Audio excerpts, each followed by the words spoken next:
Pernah nggak sih Anda bertanya-tanya, apa ya tanda-tanda pertama kalau seseorang itu mulai dekat dengan pemahaman spiritual yang sejati, atau yang kita sebut ma'rifat?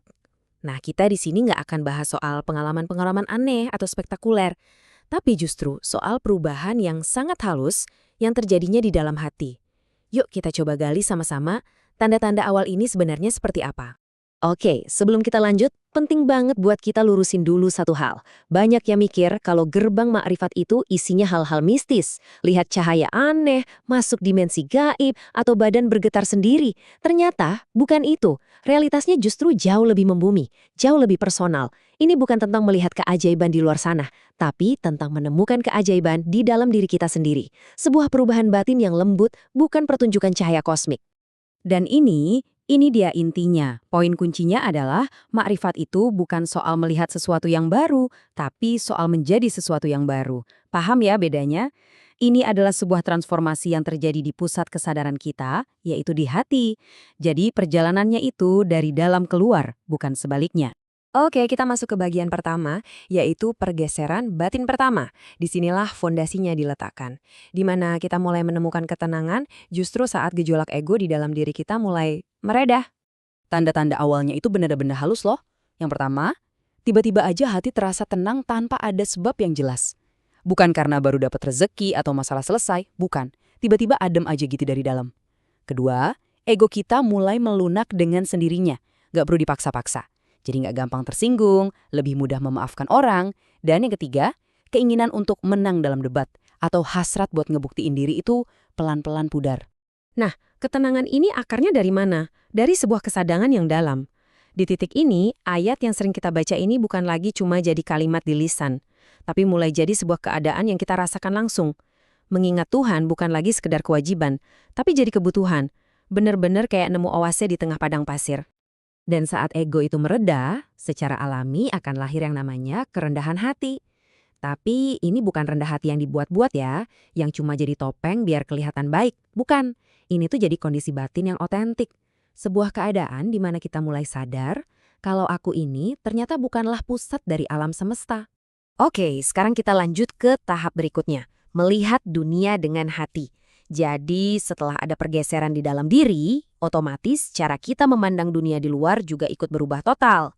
Perubahannya gimana? Pertama, kita mulai bisa melihat campur tangannya di setiap kejadian, mau itu yang baik ataupun yang buruk.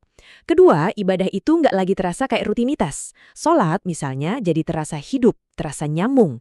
Dan ketiga, hati jadi lebih jernih. Rasanya seperti ada lampu pemandu dari dalam yang bantu kita melihat kebenaran. Artinya, semua peristiwa dalam hidup kita ini bukan lagi kejadian yang acak. Nggak ada lagi yang namanya kebetulan. Semuanya menjadi tanda-tanda, menjadi pesan-pesan yang perlu kita baca dengan hati. Dunia ini seolah-olah menjadi sebuah kitab raksasa yang terbuka, yang isinya penuh hikmah. Coba deh kita renungkan sama-sama. Gimana caranya sebuah kesulitan, sebuah musibah, malah bisa jadi sebuah pesan. Nah, disinilah pergeseran cara pandangnya. Pertanyaan yang tadinya kenapa ini terjadi sama aku, berubah jadi apa ya pesannya di balik semua ini untuk aku? Pergeseran kecil ini dampaknya luar biasa. Dan ini dia yang terjadi waktu ibadah kita terasa hadir. Di tahap awal ini bukan berarti kita bisa melihat Tuhan. Bukan itu, tapi ada sesuatu yang jauh lebih kuat. Kita mulai merasa dilihat, merasa diawasi dengan penuh cinta, merasa didengar, merasa dipeluk. Ibadah pun jadi terasa seperti sebuah dialog yang sangat intim. Dan ini semua membawa kita ke bagian ketiga, hidup dalam kehadirannya. Tanda-tanda di sini menunjukkan sebuah hubungan dengan Sang Pencipta yang makin dalam, makin intim, dan gak putus-putus. Koneksinya tuh jadi dalam banget. Kita mulai merasa dia itu selalu dekat, selalu mengawasi dengan penuh kasih. Bahkan, kesadaran akan kehadirannya terasa di setiap tarikan nafas. Cinta kepadanya juga tumbuh begitu saja, secara alami. Dan hasilnya, hidup ini, walaupun masalahnya mungkin masih sama, tapi rasanya jadi lebih ringan. Karena ada rasa tawakal, rasa bersandar yang total. Ayat ini, yang mungkin sudah kita hafal di luar kepala, rasanya jadi beda. Bukan lagi sekedar informasi, tapi menjadi sebuah realitas yang dirasakan. Kedekatan ini jadi sebuah kenyamanan yang konstan, sebuah kehadiran yang menenangkan, yang terasa lebih dekat dari diri kita sendiri. Nah, Rasa tawakal atau bersandar ini bukan lagi sekedar teori, tapi jadi semacam sistem operasi dalam hidup kita.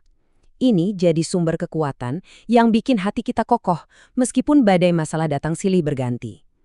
Penting ya, ini bukan berarti masalahnya hilang, tapi hati kita punya sandaran yang nggak akan pernah goyah. Nah, sekarang kita sampai di bagian kesimpulan. Apa arti dari semua tanda ini? Penting untuk diingat, semua tanda ini bukanlah garis finish. Justru sebaliknya, ini adalah sebuah undangan. Undangan untuk melangkah lebih jauh, karena ini baru permulaan. Pesannya jelas dan sangat menguatkan. Kalau Anda merasakan sebagian saja dari tanda-tanda ini, sadarilah bahwa Anda sudah berdiri di ambang pintu. Bukan di akhir perjalanan, tapi di awal sebuah jalan yang indah. Ini adalah momen untuk bersyukur dan terus melangkah maju dengan rendah hati. Dan tolong ingat baik-baik poin terakhir ini karena ini yang paling krusial. Makrifat itu bukanlah sesuatu yang kita capai dengan kekuatan kita sendiri. Bukan piala yang kita raih. Ia adalah anugerah. Sebuah hadiah yang diberikan. Kesadaran inilah yang menjaga kita untuk tetap rendah hati dan tahu bahwa kita bisa melangkah sejauh ini karena dituntun, bukan karena kehebatan kita. Jadi pertanyaan akhirnya bukanlah apakah aku sudah sampai? Bukan itu. Pertanyaan yang jauh lebih penting dan personal adalah, jika pintu ini memang benar-benar mulai terbuka untukmu, sekecil apapun celahnya, apa langkahmu selanjutnya?